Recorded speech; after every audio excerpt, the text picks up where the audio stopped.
కుల వివక్ష లేని సమాజం కోసం సామాజిక శంఖారామం పేరుతో కుల వివక్ష వ్యతిరేక పోరాట సంఘం ఆంధ్రప్రదేశ్ వ్యవసాయ కార్మిక సంఘం ఆధ్వర్యంలో కాకినాడ జిల్లాలో దళితపేటలో కాలనీల్లో నెలకొన్న సమస్యలను పరిష్కరించాలని కోరుతూ నాయకులు నిరసన కార్యక్రమం చేపట్టారు. సోమవారం ఉదయం జిల్లా కలెక్టర్ కార్యాలయం వద్ద భారీ ధర్నా నిర్వహించారు.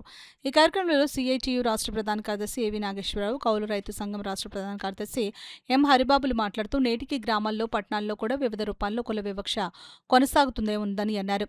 పట్టణాల్లో ఉపాధి కల్పనలో దళిత యువత కుల వివక్షను ఎదుర్కొంటున్నట్లు సర్వేలో తెలిసిందని అన్నారు.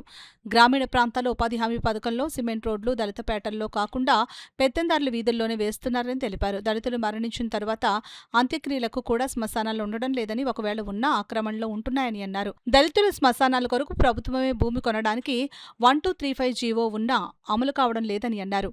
ఈ కార్యక్రమంలో పాల్గొన్న దళిత సామాజిక సంఘాల నేతలు ఐతాబదల రామేశ్వరరావు, డాక్టర్ భానుమతి, పిల్లి రామారావు, పి కామరాజు, నేతల హరిబాబు, ఐనాపురపు సూర్యనారాయణ, కన్నీడి వెంకటరమణ, సవిలి రాజేష్, న్యాయవాదుల పృథ్వీ, కుటుంబరావు, జ్యోతి తదితరులు మాట్లాడుతూ కేవీపీఎస్ కృషిని అభినందించారు. స్వాతంత్ర్యం వచ్చి 79 ఏళ్లు పూర్తయిన దళితపేటలు, కాలనీలు కనీస సౌకర్యాలకు నోచుకోకుండా ఉన్నాయని, దీనికి కారణం పాలకుల ఓటు బ్యాంకు రాజకీయాలని దుయ్యబట్టారు.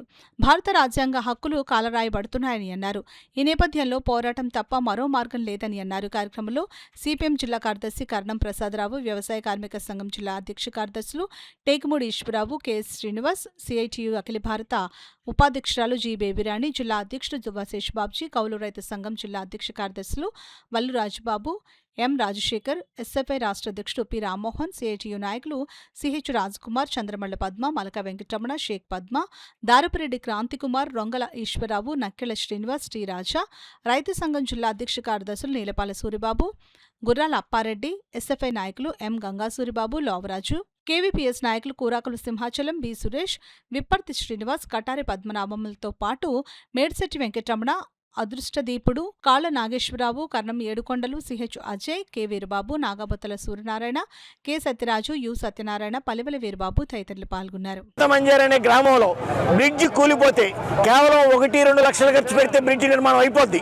కానీ ఆ డబ్బులు దళితుల పేటలకు సంబంధించిన బ్రిడ్జి కాబట్టి ఈ 3 సంవత్సరాల కాలంలో ఆ బ్రిడ్జికి ₹1 కూడా ఖర్చు పెట్టలేదు. అందుకే ఇంత దుర్మార్గంగా వివక్షతగా పాటిస్తున్నారు. అట్లాగే కేంద్ర ప్రభుత్వం, మా ప్రభుత్వం డబుల్ ఇంజిన్ కాబట్టి డబుల్ అభివృద్ధి అన్నారు. ఇప్పుడు డబుల్ అభివృద్ధి కాదు, డబుల్ నిర్లక్ష్యానికి గురైపోతున్నాయి. అందుకని కేంద్ర ప్రభుత్వం కూడా తీసుకొచ్చింది. ఈ రాష్ట్రంలో వీళ్ళు అమలు జరుగుతున్నారు. అంటే రానున్న కాలంలో వలసలేనటువంటి దళితులు, పేదల ఓట్లు తీసేస్తారు. అంటే దళితులకి ముఖ్యమంత్రి గారు చెప్పారు మొన్న స్వాతంత్ర్యోత్సవరాజు, డబ్బులు కూడా ఓట్లకి ఇవ్వద్దని చెప్పేసి. అంటే ఆయన ఇప్పటివరకు ఇచ్చినట్టే. రేపు రానున్న కాలంలో వీళ్ళు ఓట్లు కూడా తీసేసి వీళ్ళకి ఎన్నికలప్పుడు డబ్బులు కూడా కొట్టడానికి కూడా కుట్ర తాగినట్టుగా అనిపిస్తుంది. అందుకని అన్ని విధాల దళితుల్ని దగా చేస్తున్న ఈ విషయాల మీద ప్రభుత్వం ఆలోచించాలి. ఈ విషయమే 18వ తారీఖున సాంఘిక సంక్షేమ శాఖ మంత్రి స్వామి గారిని కలిసాం. ఆయన కూడా విన్నాడు, కలెక్టర్లకి చెప్తా అన్నాడు. అలా కాని పక్షంలో రానున్న కాలంలో ప్రత్యక్ష కార్యాచరణకు పోయి ఈ ఆక్రమణలు వినిపించడం, ఇంకా రకరకాల పనులన్నిటికీ మా సంఘాలన్నీ సిద్ధమవుతాయని చెప్పేసి తెలియదు. వృద్ధాప్య పింఛన్లు లేవు, దళితపేటలో స్కూల్ సరిగా లేదు, నాటుసారా అమ్మకాలు యథేచ్ఛగా సాగుతున్నాయి దళితపేటల్లో. దీన్ని అరికట్టాల్సిన అవసరం ఉంది. యు కొత్తపల్లి గ్రామంలో రేషన్ షాపులు లేక, దళితుల పిల్లలు చదువుకోవడానికి అంగన్వాడీ సెంటర్ లేక ఇబ్బంది పడుతున్న పరిస్థితి ఉంది. వాకతిప్ప గ్రామంలో శ్మశానానికి ప్రహారీ లేదు. అలాగే దివిలిలో చూసుకుంటే కనుక తాటిపత్రి గ్రామంలో అక్కడ దళితపేటలో అందరి ఇళ్ళకి ట్యాపులు ఉన్నాయి, కానీ దళితుల ఇళ్ళకి మాత్రం పాపం ట్యాప్ పైపులు వెళ్ళలేదు. కానీ దాదాపుగా 2000 ట్యాపులు ఇచ్చామని చెప్పి 22 లక్షల రూపాయలకి బిల్లు పెట్టారు. వీటన్నిటి మీద కూడా సమగ్రమైన విచారణ జరపాల్సిన అవసరం ఉంది. దళితుల భూములు ఆక్రమణకు గురవుతున్నాయి. ప్రత్యేక సర్వే చేసి ఈ ఆక్రమణకు గురైన ఏదైతే ఉన్నో, ఎవరైతే ఆక్రమణ చేశారో వాళ్ళన్నిటి మీద చర్యలు తీసుకోండి.